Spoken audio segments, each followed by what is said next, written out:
जय हिंद। स्वागत है आप सभी लोगों का आपके अपने इस YouTube चैनल जीएस मैग्नेट में। जैसा कि आप सभी लोगों को पता है कि जो हम लोग यानी कि आप सभी बिहार पुलिस मद्य निषेध का यानी कि फॉर्म डाले हुए हैं यानी कि 689 पदों के लिए। तो अब आपका एग्ज़ाम 14 मई को होगा, यह बात तो आप सभी लोग जान चुके हैं। इसके अलावा हम लोग बात करें कि आज के इस सेशन में हम लोग यानी कि मॉडल प्रैक्टिस सेट से हम लोग स्पेशल पॉलिटी के प्रश्नों को कवर करेंगे, जिसमें आपको कंप्लीट 50 प्रश्न कवर कराया जाएगा और यह 50 प्रश्न सीधा आपके एग्जाम में आने की संभावना है। यानी कि आपके क्वेश्चन बैंक पे आधारित यह सारे के सारे पॉलिटी के प्रश्न रहेंगे।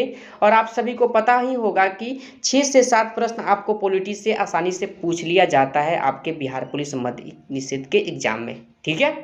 इसलिए आप सभी ध्यानपूर्वक प्रश्न को याद कीजिए, सेशन के साथ जुड़िए और लास्ट में सभी लोग अपना कमेंट करके स्कोर बताइए कि आपका कितना डेली यानी कि पर डे आपका स्कोर कितना प्रैक्टिस सेट के साथ रह रहा है। बहुत सारे छात्रों का कमेंट था कि सर क्लास को रेगुलर तक क्लास आपको चल रहा है, यानी कि क्लास को डबल कीजिए, ठीक है। क्लास को क्या कीजिए, यानी कि सेशन को डबल कीजिए। तो अब आपका क्लास डबल हो चुका है, यानी कि मॉर्निंग शिफ्ट में भी आपको मिलेगा वीडियो और उसके बाद शाम को भी आपको वीडियो मिलेगा। तो मॉर्निंग में जो वीडियो मिलेगा वह वीडियो आपका यानी कि साइंस का रहेगा और शाम का वीडियो जो मिलेगा आपका स्पेशल यानी कि हिस्ट्री, पॉलिटी, ज्योग्राफी और करेंट अफेयर से मिलेगा, ठीक है।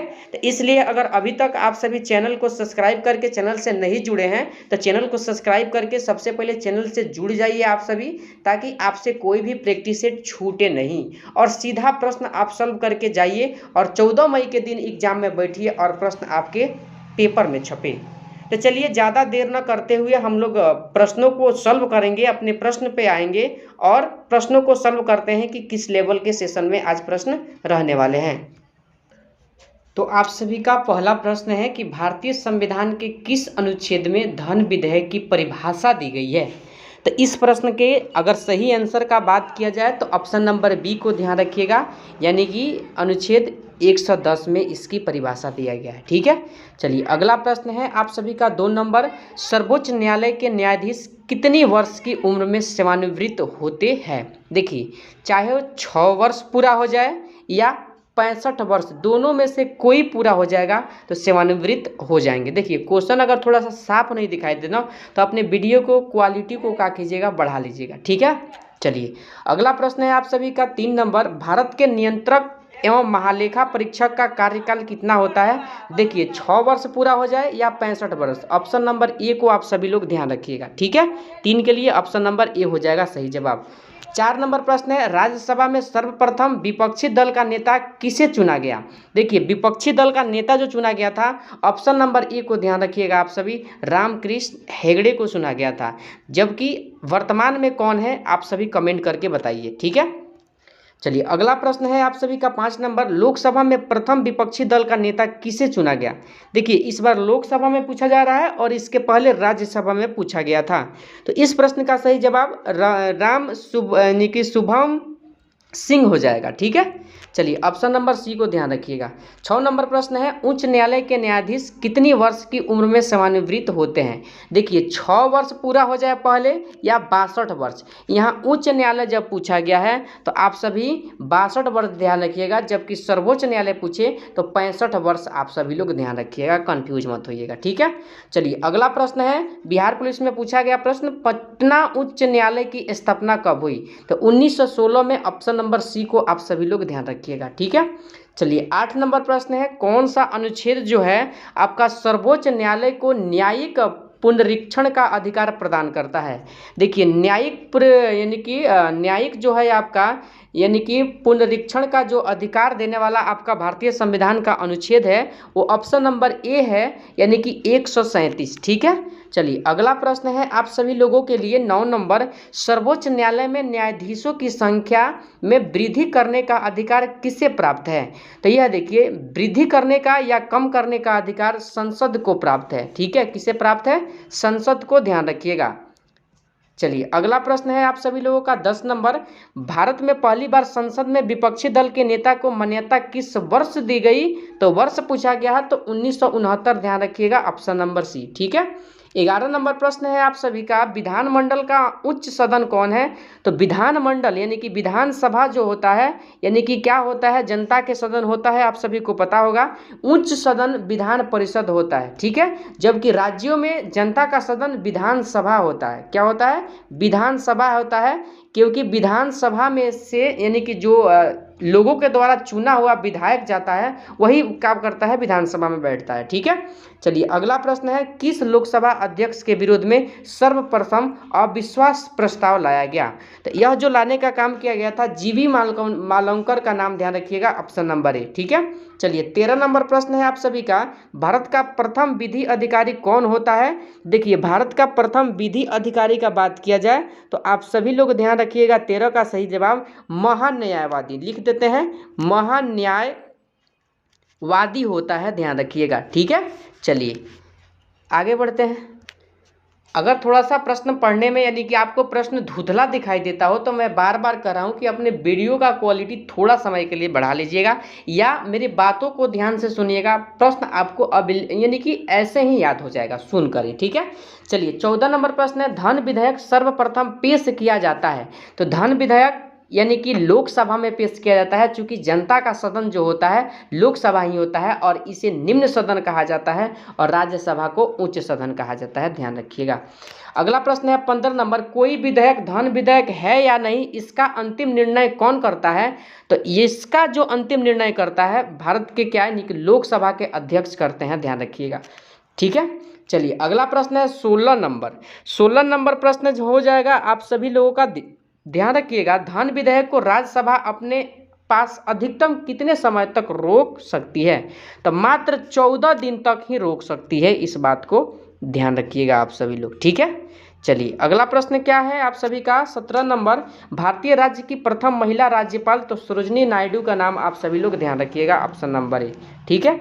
18 नंबर प्रश्न है, भारत के महान न्यायवादी की नियुक्ति राष्ट्रपति किस अनुच्छेद के तहत करते हैं? देखिए अनुच्छेद अगर पूछ लिया जाए तो आप सभी लोग इस प्रश्न का ध्यान रखिएगा, सही जवाब 76, अनुच्छेद किसके अंतर्गत? 76 के अंतर्गत।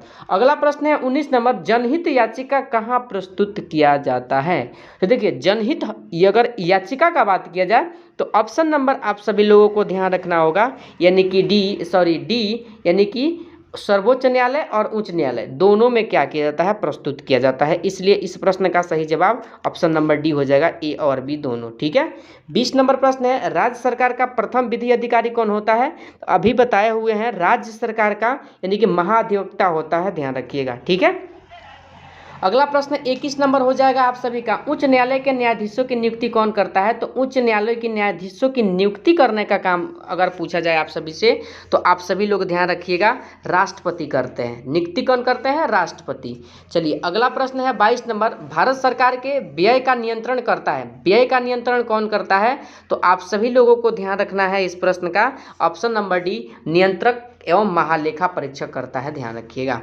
अगला प्रश्न है 23 नंबर आप सभी का, नियंत्रक एवं महालेखा परीक्षक की नियुक्ति का प्रावधान किस अनुच्छेद में है? देखिए अगर अनुच्छेद आप सभी लोगों से पूछा जाए तो अनुच्छेद 148 बता दीजिएगा, ऑप्शन नंबर बी, ठीक है, याद रखिएगा। अगला प्रश्न है 24 नंबर, राज्य की कार्यपालिका शक्ति किसमें निहित होती है? तो देखिए राज्य की जो कार्यपालिका शक्ति होता है वह राज्यपाल में निहित होता है, ध्यान रखिएगा। अगला प्रश्न है 25 नंबर, भारत के कितने केंद्र शासित राज्यों के पास अपना उच्च न्यायालय है?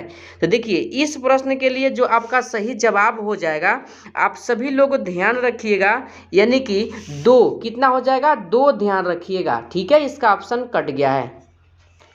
अगला प्रश्न है आप सभी का 26 नंबर, सर्वोच्च न्यायालय का उद्घाटन कब किया गया? तो देखिए सर्वोच्च न्यायालय का उद्घाटन का बात किया जाए तो ऑप्शन नंबर ए 28 जनवरी 1950 को किया गया था, ठीक है। चलिए 27 नंबर प्रश्न है, सर्वोच्च न्यायालय में कुल कितने न्यायाधीश हैं? तो देखिए सर्वोच्च न्यायालय में अगर न्यायाधीशों की संख्या का बात किया जाए तो ध्यान रखिएगा आप सभी लोग इस प्रश्न के लिए, यानी कि ऑप्शन नंबर कितना, यानी कि डी हो जाएगा 34, कितना हो जाएगा?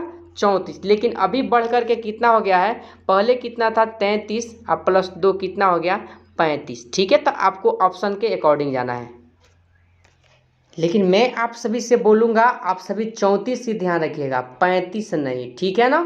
चलिए अगला प्रश्न क्या है, 28 नंबर, कोलकाता, मुंबई तथा मद्रास उच्च न्यायालय की स्थापना कब हुई? तो कोलकाता और मुंबई मद्रास उच्च न्यायालय की स्थापना 1862 में हुआ था। ऑप्शन नंबर सी को ध्यान रखिएगा। ठीक है, चलिए अगला प्रश्न है आप सभी का 29 नंबर। 29 नंबर प्रश्न है, वर्तमान में भारत में कितने उच्च न्यायालय हैं? तो वर्तमान में भारत में उच्च न्यायालय की संख्या कितना है? 25। ऑप्शन नंबर ए को ध्यान रखिएगा। अगला प्रश्न है आप सभी का 30 नंबर, उच्च न्यायालय का गठन किस अनुच्छेद के तहत किया जाता है? तो अनुच्छेद बता दीजिएगा आप सभी लोग, ध्यान रखिएगा इस प्रश्न का, यानी कि सही जवाब का बात करें तो ऑप्शन नंबर बी हो जाएगा 124। ठीक है, चलिए अगला प्रश्न है 31 नंबर, सर्वोच्च न्यायालय तथा उच्च न्यायालय की कार्यकारी भाषा क्या है? तो देखिए कार्यकारी भाषा ऑप्शन नंबर डी अंग्रेजी है। ठीक है ना, चलिए काम करने की भाषा क्या है? अंग्रेजी। अगला प्रश्न है 32 नंबर, राज्यपाल यानी कि राज्यपाल को शपथ ग्रहण कौन करवाता है? देखिए राज्यपाल को जो शपथ ग्रहण करवाने का काम करता है, यानी कि ऑप्शन नंबर सी उच्च न्यायालय के मुख्य न्यायाधीश करवाते हैं। ठीक है ना, चलिए अगला प्रश्न है 33 नंबर, गोवा, दमन दीव एवं दादर नगर हवेली किस उच्च न्यायालय के क्षेत्राधिकार में आता है? तो यह जो क्षेत्राधिकार आता है ऑप्शन नंबर सी मुंबई उच्च न्यायालय। आप सभी लोग ध्यान रखिएगा। अगला प्रश्न है 34 नंबर, प्रत्येक राज्य का एक राज्यपाल होगा, इसका उल्लेख किस अनुच्छेद में किया गया है? तो देखिए अगर अनुच्छेद का बात किया जाए तो ध्यान रखिएगा ऑप्शन नंबर सी 153। ठीक है, अगला प्रश्न 35 नंबर है, महाधिवक्ता की नियुक्ति कौन करता है? देखिए महाधिवक्ता की नियुक्ति जो है राज्यपाल करते हैं। Option number D. 36 नंबर प्रश्न है, लोकसभा में कोरम कुल सदस्य का होता है? यानी कि यह बिहार दरोगा में पूछा गया प्रश्न है, नॉर्मल प्रश्न मत देखिएगा। और इस प्रश्न का सही जवाब 1/10 होता है। कोरम के मतलब आप सभी को बता दें कि उपस्थित कितने होते हैं, मतलब कार्य कितने सदस्य पूरा होंगे तो शुरू हो जाएगा। अगला प्रश्न है 37 नंबर, सर्वोच्च न्यायालय के न्यायाधीशों का वेतन कौन निर्धारित करता है? तो संसद निर्धारित करता है। ध्यान रखिएगा ऑप्शन नंबर ए। ठीक है, चलिए अगले प्रश्न पे आते हैं। अगला प्रश्न है, वास्को डिगामा यात्री था, कहाँ का यात्री था? आप सभी लोगों को बताना है। तो पुर्तगाल का। आप सभी लोग ध्यान रखिएगा, यानी कि 1498 में भारत आने के लिए समुद्री मार्ग की खोज की थी, नई समुद्री मार्ग की खोज की थी। ठीक है, चलिए अगला प्रश्न है आप सभी लोगों का, यानी कि 39 यानी कि 39 नंबर, मध्यकालीन समय डैश से डैश यानी कि डैश से डैशवीं शताब्दी तक कहा जाता है? यानी कि मध्यकालीन समय कब तक के कब तक के समय को कहा जाता है? तो आप सभी लोग ध्यान रखिएगा ऑप्शन नंबर सी 8 से लेकर के 18वीं शताब्दी, 8 से लेकर के 18वीं शताब्दी तक के समय को मध्यकालीन समय कहा जाता है। ठीक है, चलिए अगला प्रश्न है 40 नंबर, अंग्रेजी सरकार के द्वारा किस ईस्वी में सूती वस्त्रों पर आयात कर हटा दिया गया? ठीक है ना, तो देखिए यह हटाने का काम किया गया था 1881 में। ऑप्शन नंबर बी को आप सभी लोग ध्यान रखिएगा। ठीक है, अगला प्रश्न है आप सभी लोगों का 41 नंबर यानी कि 41, भारत में पुर्तगाल उपनिवेश की राजधानी गोवा को बनाने वाले व्यक्ति कौन थे? तो देखिए यह जो व्यक्ति थे, आप सभी लोग इंपोर्टेंट लगाइएगा इस प्रश्न पे, और इसका सही जवाब अल्फांसो डी अल्बुकर्क हो जाएगा। और इन्हें यानी कि वास्तविक संस्थापक भी कहा जाता है, पुर्तगालियों का वास्तविक संस्थापक। ठीक है, चलिए अगला प्रश्न है 42 नंबर, राजा राम मोहन राय ने किस सामाजिक बुराई को खत्म करने के लिए संघर्ष किया?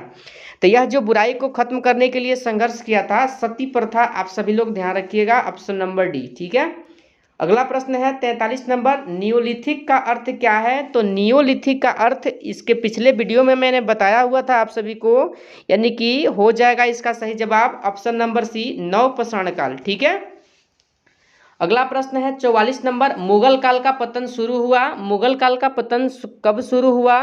तो आप सभी लोग ध्यान रखिएगा ऑप्शन नंबर सी आधुनिक काल में शुरू हुआ। ठीक है, सॉरी आधुनिक काल से शुरू हुआ। 45 नंबर प्रश्न है, मनुष्य द्वारा पहली बार नियोलिथिक युग में पालतू बनाया जाने वाला पशु कौन था? तो कुत्ता था। ध्यान रखिएगा ऑप्शन नंबर सी। इस प्रश्न को भी कराए हुए हैं हम शायद। ठीक है, चलिए 46 नंबर प्रश्न है यानी कि 46, मगध राज्य की प्राचीनतम राजधानी कहाँ थी? तो ऑप्शन नंबर डी राजगृह को आप सभी लोग ध्यान रखिएगा। 47 नंबर प्रश्न है, सन 1857 की क्रांति की शुरुआत कहाँ से हुई थी? तो मेरठ से हुआ था। ठीक है, मंगल पांडे के नेतृत्व में। आप सभी लोग ध्यान रखिएगा। ठीक है, चलिए अगला प्रश्न है 48 नंबर, जल प्रपात का निर्माण निम्न में से किस कारक द्वारा होता है? देखिए इसका निर्माण जो होता है ध्यान रखिएगा नदी के द्वारा होता है। ठीक है, 49 नंबर प्रश्न पढ़ लीजिए, ऑप्शन दिखाते हैं, पर्यावरण के जैविक और अजैविक घटकों के अंतर संबंध का अध्ययन क्या कहलाता है? इसका सही जवाब पारिस्थितिकी कहलाता है, ध्यान रखिएगा। अगला प्रश्न है 50 नंबर, निम्न में से कौन सा प्राकृतिक पर्यावरण का घटक नहीं है? तो ऑप्शन सी को ध्यान रखिएगा, बांध। ठीक है, तो जैसा कि आज के इस सेशन में हम लोग 50 अति महत्वपूर्ण हिस्ट्री आधन यानी कि हिस्ट्री प्लस पॉलिटी के प्रश्नों को हम सभी ने कवर किया है। जो बहुत सारे प्रश्न आपके बिहार पुलिस, बिहार दरोगा में और बिहार पुलिस मद्य निषेध में पूछा गया था, यानी कि प्रीवियस ईयर पेपर पे आधारित था।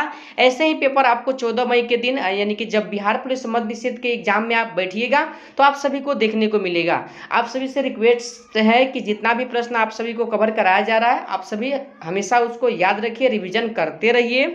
ठीक है, प्रश्न को लेकर के डाउट हो तो कमेंट में हमें जरूर बताइए। सेशन को लाइक कर दीजिए, शेयर कर दीजिए, और अगर चैनल पर नए हैं तो चैनल को सब्सक्राइब करके बगल वाले बेल आइकन को दबा दीजिए, ताकि आपको ऐसे ऐसे सेशन मिलता रहे। ठीक है, चलिए सेशन को समाप्त करते हैं, फिर मिलते हैं अगले सेशन के साथ। तब तक के लिए जय हिंद, जय भारत।